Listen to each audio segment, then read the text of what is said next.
just trying to huck you for money. Wow. And they saw this. Well, she's done it all her life. She's probably done this all of her life. What'd you call her? You called her not a pansy, but a grifter. What? She's a grifter. Yeah. And a good one. No, she was very good at it. She had different levels of grift that she did. And I know a lot of you folks are, if you're still watching this, you're pissed off and you're thinking, no, he's a liar. He's a sack of shit. No. None of you showed up for the trial, and there's a reason she didn't want you at the trial. Because all the lies were exposed. All the stuff about her other helpers and stuff like that. The Palumbo thing, that was hilarious. Gosh, oh man. Hit you with a... Oh, she was paying all this money to this guy named Palumbo, and I knew about this guy. I knew what he did, but I went through the check register and I laid it all out in my hotel room. My God, the guy was taking, gazillion dollars from this woman every month. He was? Yeah, and she's trying to say it was all for dog food. Well, I was getting too close when I was cross-examining her on the whole dog food thing and what this money was actually used for, for disinformation. And that was zeroing in too much. They called a timeout. Her attorney stands up and says, we need time. We need to, we need a break. My client needs to get off the stand. She's fatiguing. She wasn't. She was fighting. She was battling back. But she was lying, and she was battling harder to cover the lie with more lies. And the jury could see it. Wow. We could all see it. Oh. That she was lying upon lie. So they take 15 minutes to take a break. They come up with this new defense line, and she comes back saying that all this money was for dog food. I thought she had cats. She had 200 feral cats, but she also was raising German Shepherd dogs. Okay. Which was a good thing. But she was spending all this money, she said, given to this guy who would, go buy the dog food, Palumbo. Well, she didn't realize that in that check register was also her monthly check to the company Billjack of the dog food company, that she was sending them $4,000 a month for dog food. And so she's got another $8,000 a month going to this guy Palumbo. That's $12,000 a month for 10 dogs. That's a lot of food. That's a lot. That dog's eating good. Yeah. Old Yeller. It was all BS. It was all BS. So she was her way of laundering money to him. Well, what was his purpose? He was to do disinformation. So he was coming and he was the one that was telling the bishop, the other priests, the folks in the community that I was a thief and stealing from her. So he was the liar, the formal liar. He was one of them. There were a number of them. I mean, I didn't catch him in it. She admitted to it on the witness stand that he did. Well, did he go on the witness stand? He wouldn't. No, he didn't even show up for trial. He didn't? None of them did. Oh, jeez. Well, one of the reasons they didn't want to show up for trial because their side was afraid that if they came into the courtroom, we could subpoena them to stay. So, because if you're out of state, okay, you can't compel a witness to come into your state. Okay, all right, I didn't know that. Okay. You can't make them cross states. I see. All right, okay. We could only compel people that were in Indiana. Unbelievable, yeah. Or physically in. So if they came in, we could subpoena them on the spot. Yeah, so they could lie all they want because they're not obligated to perjure themselves. Well, if they don't show up, yeah. And so this was not happening. So anyway, I was able to prove on the witness stand to show that she was a blatant liar. And she tried saying that all this money was going to Billjack. And so I just closed it off. I said, we're trying to have a good heart for you here right now. I said, but as well as we do, that's a lot of Billjack. And I said, no further questions. And it was basically my way of saying that's a lot of bullshit in the courtroom. Right. And the jury just was roaring, laughing. And I left her sitting on the stand just embarrassed. I mean, it was almost like I left her sit in her own pile of stew. I'm sure her lies became... it was too painfully obvious. Did she understand that she was being... I think she knew before they took the break that the jig was up with the jury. They knew she was a liar. Yeah. And she just wasn't good at it. after a certain point. Right. And I think that's what happened is I took her past the point. You went deep into it, and you. I took her down a path she wasn't expecting and then Okay. turned it on her. Okay. Yeah, $12,000 worth of puppy chow. Right. It was being delivered. I mean, I showed. So they bring that on a pallet. She, oh yeah. So well, you just said he was Did going they to pick bring it up. on the pallet? Well, What- but they how- were delivering on a pallet, and she was saying that this guy Palumbo was going to pick it up.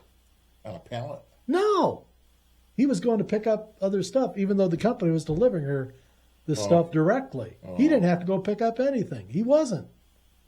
He wasn't doing anything with the dog food. Palumbo. Yeah. Connie Palumbo's dad. Well, the Palumbos up around Chicago are all involved in the mafia, so maybe, Maybe he had some. Right.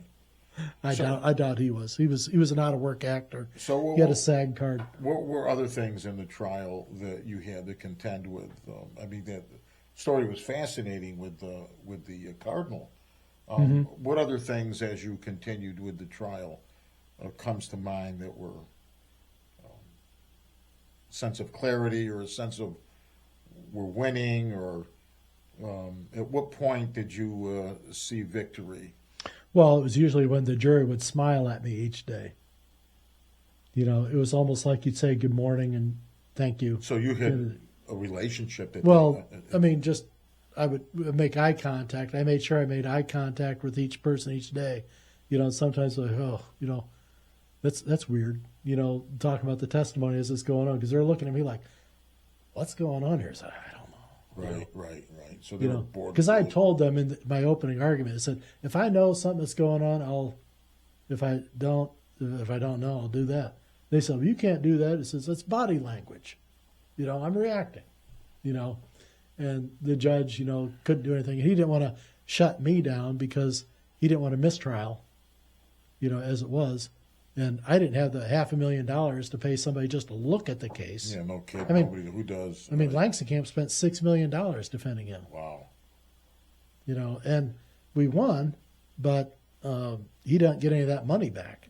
And he won damages against her, but She didn't pay him anything, did she? she paid a little bit. But what they'd done was before the trial, they had This moved all the assets money, to right. to another person. They were hiding the money, and yeah, she hit it all. And I think Hartman probably ended up with all of it. I bet you're right. Hartman and Kramer probably split the pot, is what I'm guessing. He's now living down in Florida, and I don't know where the heck she is. Who cares? Right. You know, it was just a crazy time. And the jury, when I met with them then after the trial outside, they all came up and the ladies all gave me a hug, and you know, the guys all wanted to shake my hand and, you know, slap me on the back and say thank you. I said, what are you thanking me for? He says, you didn't run. You stayed. You told Sure us. you You did. made our job really easy. They saw it. Yeah. But they were mad at me.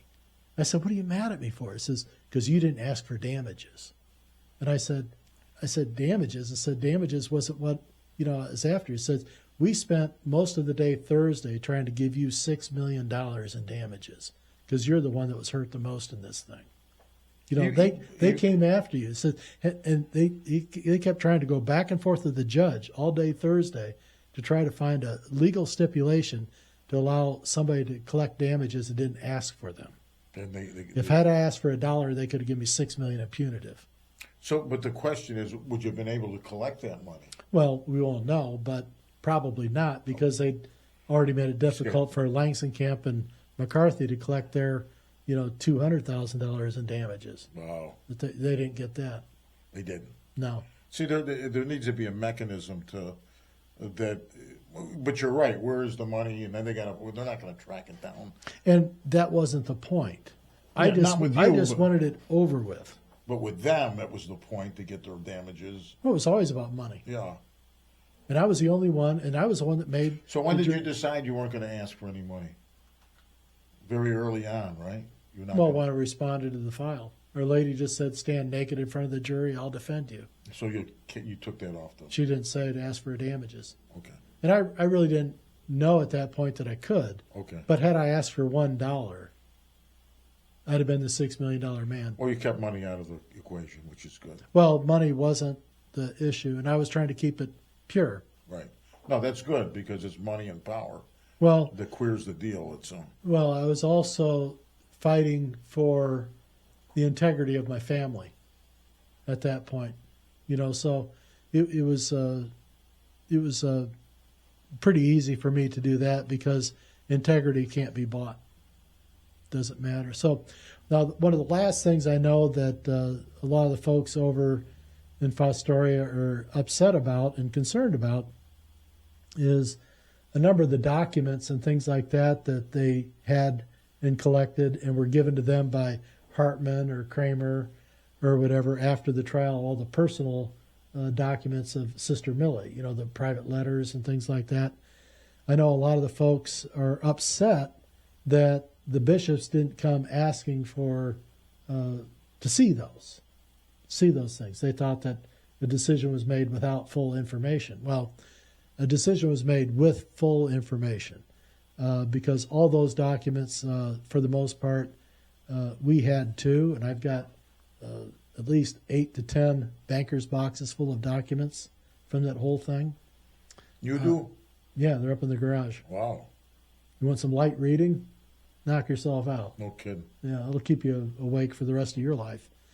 And so don't worry about that. If there's anything you see in there that might be interesting for other readers, I suggest you print it. Put it out there or make a book. Do something. It has no interest to me. It had no bearing on the validity of the apparitions and the questions that the commission was asking or the bishops asked. Because with this, I think we had 7 bishops altogether that had to weigh in and agree, and they all gave their vote, their proxy, to Bishop Rhodes in Fort Wayne South Bend because he had the most to think about as far as these things, because she had apparitions in various dioceses around the country as she moved around. But what they had to fixate on was what happened in September and October, November of 1956. The central core apparitions, because the rest of it was backing. What they had to deal with was their truth, and the initial was their truth, and was there goodness in the visionary? Was she motivated by money?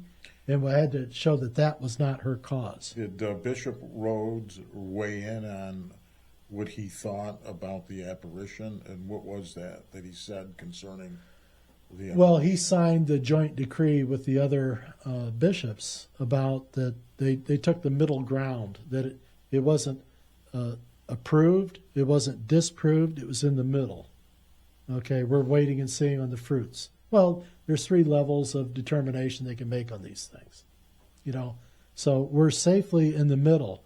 We're right there with the Holy Rosary as far as approval. Holy Rosary is still a private devotion. It is not a public devotion. So what do you think they're going to do On the Rosary? in their role in terms of this apparition?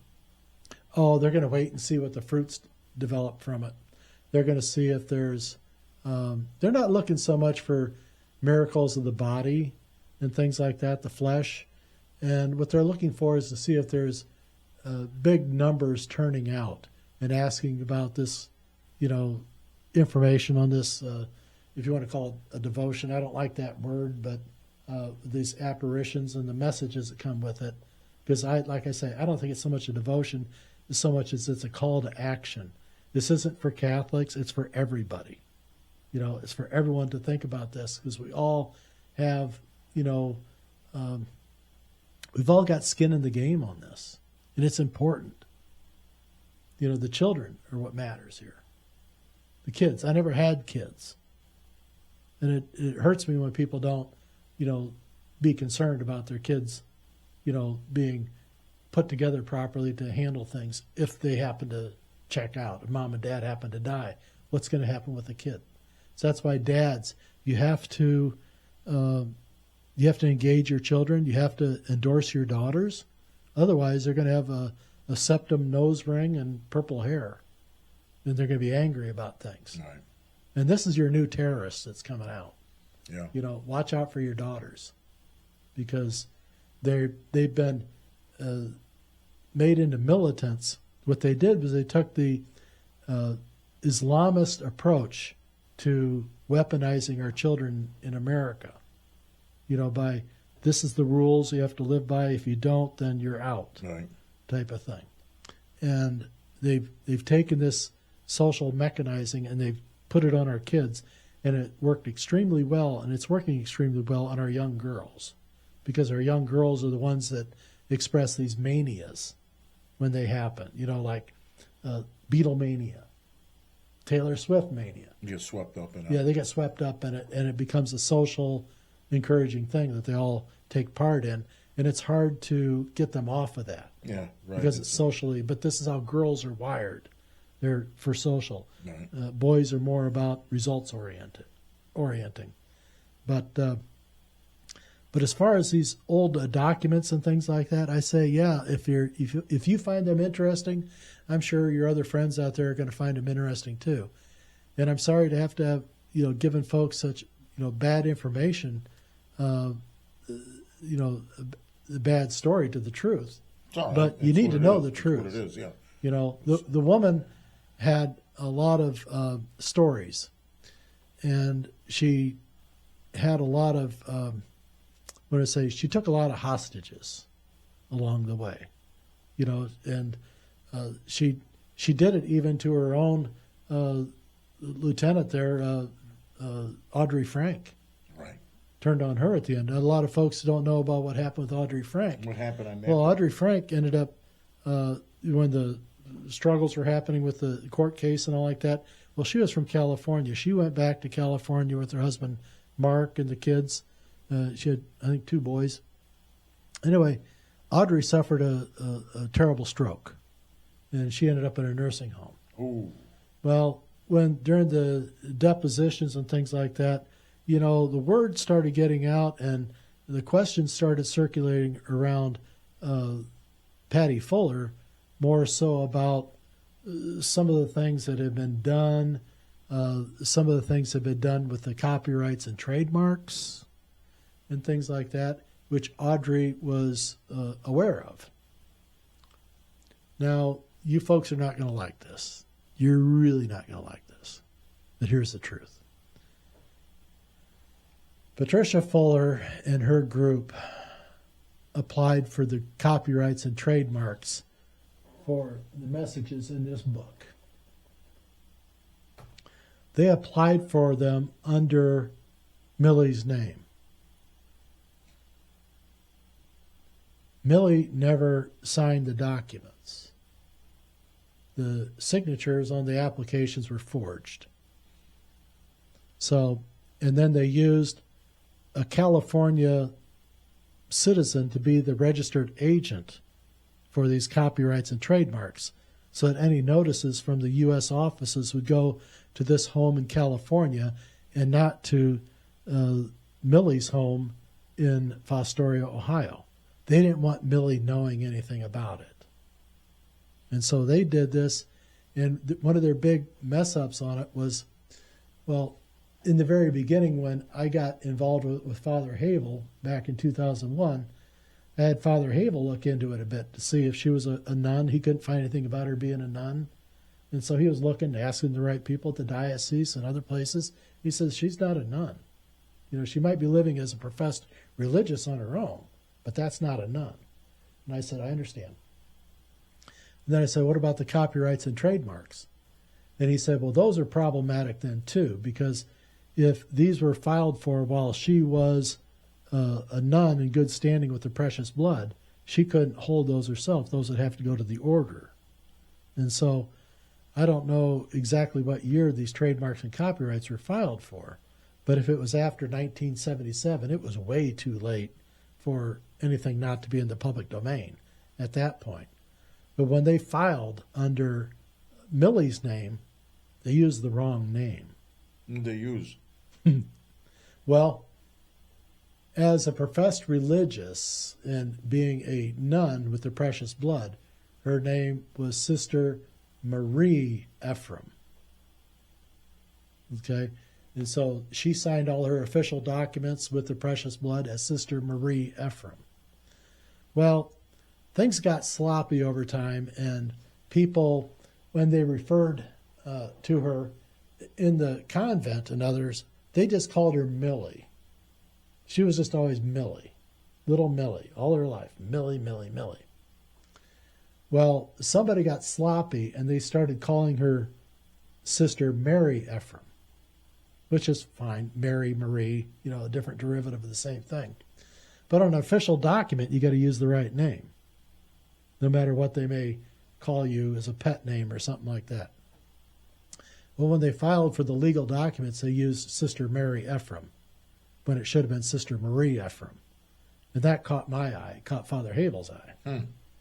And it ended up being that, and then when you check the signatures between how her official documents were with the precious blood and how it was on the application for the U.S. offices here, Patent Office and Trademark and Copyright Division, the signatures didn't match at all. Did they issue copyrights to? Oh, they got copyrights and trademarks, but they're fraudulent, and they're basically it was post fact. But it's public domain now. It was public domain when they filed for it, Geez. but they didn't know that, and the Patent Office doesn't have to look for those things as much as the other person has to provide it.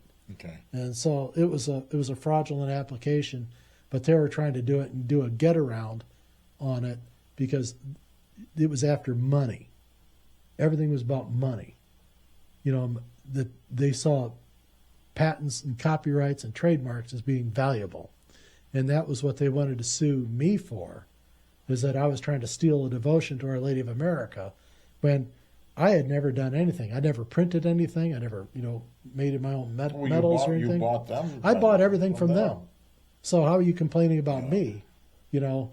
I'm just another one of your dupes. That's all. Yeah, no, the whole thing is like ridiculous. But it's a high value target, and so Lucifer's using everything.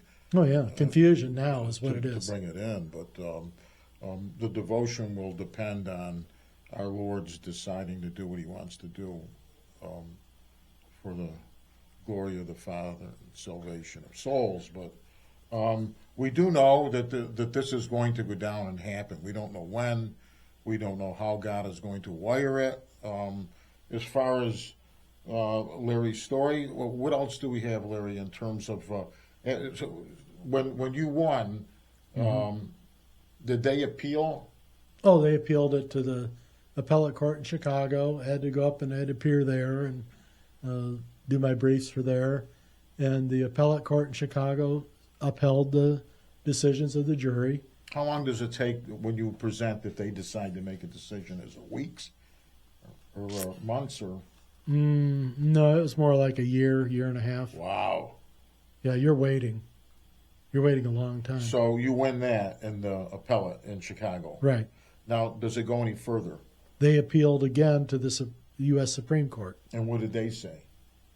Well, they said, send us your briefs. I had to treat it all like that. Oh, my gosh.